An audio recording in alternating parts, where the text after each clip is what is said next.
Kai Sotto na diagnose ng ruptured ACL.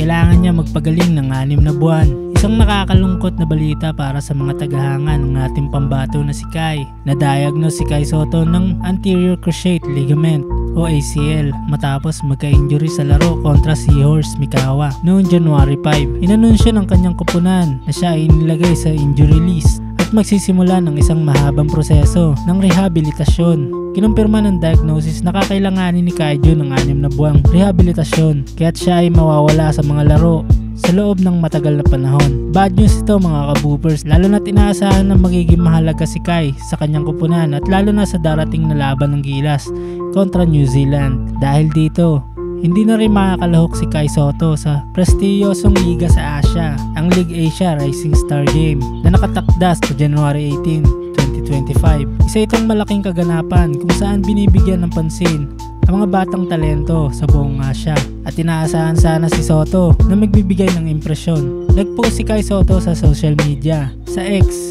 na dating Twitter at nagsabi, "The worst way to start the year might be the darkest day of my basketball career when I was told I tore my ACL. Tough to let this one sink in.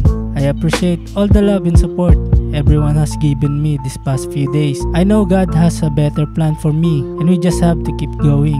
Kahit na malungkot ang sitwasyon, ipinakita ni Kai Sotto ang lakas ng loob at pag-asa na nagpapatibay ng kanyang mentalidad at determinasyong bumangon. Nagbigay ng mga mensahe ng suporta ang basketball community para kay Kai Sotto habang nagsisimula siya sa kanyang proseso ng paggaling. Hinihintay ng mga tagahanga ni Kai Sotto lalo na sa Pilipinas ang kanyang pagbabalik at alam nila na ang kanyang tibay ng loob ay magdadala sa kanya upang maging mas malakas sa kanyang pagbabalik sa court.